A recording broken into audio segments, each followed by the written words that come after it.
Alors encore un exo sur la surjectivité. Donc on a une fonction f, cette fois-ci qui part de n et qui va dans n. C'est-à-dire que l'ensemble de départ c'est n, donc c'est tous les entiers naturels, donc de 0 jusqu'à plus l'infini, 0, 1, 2, 3, etc. Et l'ensemble d'arrivée c'est n.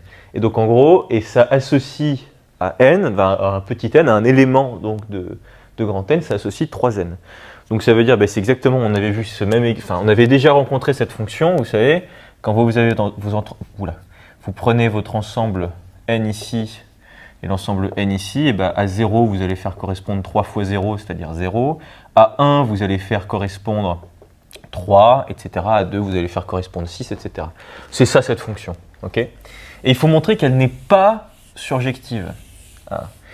Alors on se souvient que la définition de la surjectivité c'est quoi? C'est que tous les éléments de l'espace d'arrivée ont au moins un antécédent par la fonction dans l'espace de départ.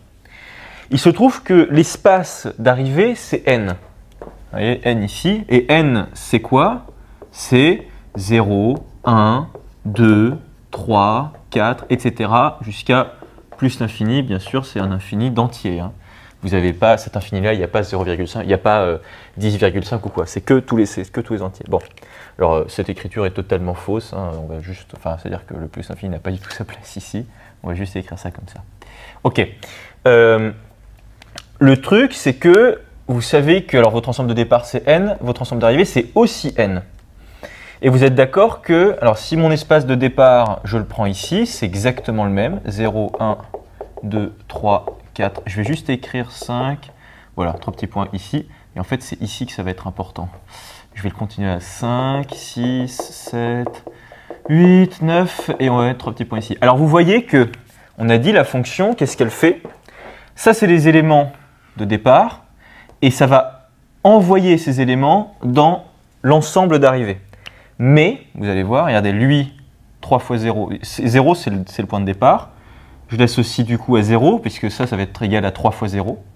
1, je vais l'associer à 3, vous voyez, la fonction, elle fait ça, parce qu'elle associe à mon petit n 3n, ok, donc ça, à 1, elle associe 3, à 2, elle va associer 6, vous voyez, tac. À 3, elle va associer 9, parce que là, on a 3 fois 3, ok, 3 fois 3, là, on a 3 fois 2, etc.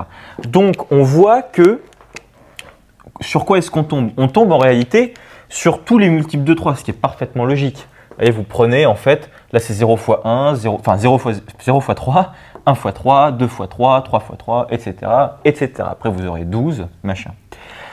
De quoi est-ce que l'on se rend compte? C'est qu'il y a plein d'éléments, 1, 2, 4, 5, 7, 8, etc., 10, 11, machin, qui, eux, ne sont pas affectés. Enfin, c'est-à-dire qu'eux, ils n'ont pas d'antécédent par la fonction f dans l'ensemble de départ. Vous voyez? Genre 1, 2, 4, 5, 7, 8, etc. Ils n'ont pas d'antécédent.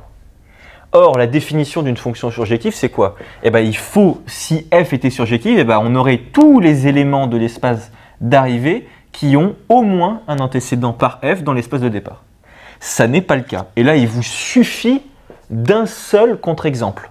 C'est-à-dire que vous n'êtes pas obligé de dire genre 1, 2, 4, 5, 7, 8, etc. n'ont pas d'antécédent. Il vous suffit de dire 1, par exemple, 1 n'a pas d'antécédent par f. 1, donc 1 qui appartient à n, vous pouvez mettre 1 appartient à n pour bien signifier que c'est un élément de l'espace d'arrivée. Okay, 1, entre parenthèses 1 appartient à n, n'a pas d'antécédent, je mets comme ça, par f dans grand N. Alors là, et ça, on le voit tout de suite sur le dessin qu'on a fait, mais il faut le justifier mathématiquement.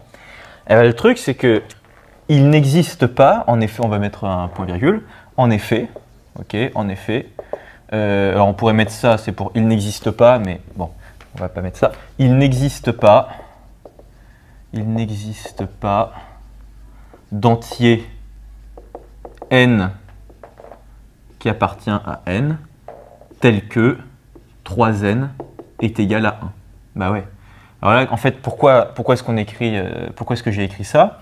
Bah, je dis, si je prends 1, eh ben, je ne peux pas trouver un élément n qui appartient à mon espace, là le n qui est ici, c'est mon espace de départ. Okay, je dis, bah, je ne peux pas, en partant de 1 dans l'espace d'arrivée, trouver un entier n dans mon espace de départ, tel que 3 fois ce nombre de mon ensemble de départ donne 1.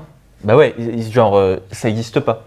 Vous pouvez pas avoir ça. D'ailleurs, si vous voulez, vous pouvez résoudre ça. Là, vous auriez n qui est égal à 1 tiers. Or, 1 tiers, ça n'appartient pas à grand N. Voilà.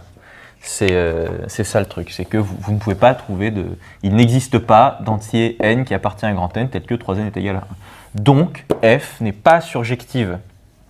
Donc, et ça suffit. Hein. Un seul contre-exemple, ça suffit à démonter le truc. Donc, f n'est pas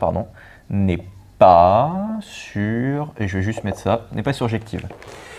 Voilà, mais vous auriez pu dire d'ailleurs tous les nombres, enfin tous les entiers non multiples de 3 n'ont pas d'antécédent par f dans grand N. Et là, vous auriez eu tous les cas, genre 1, 2, 4, 5, etc. Mais un seul, encore une fois, un seul contre-exemple suffit.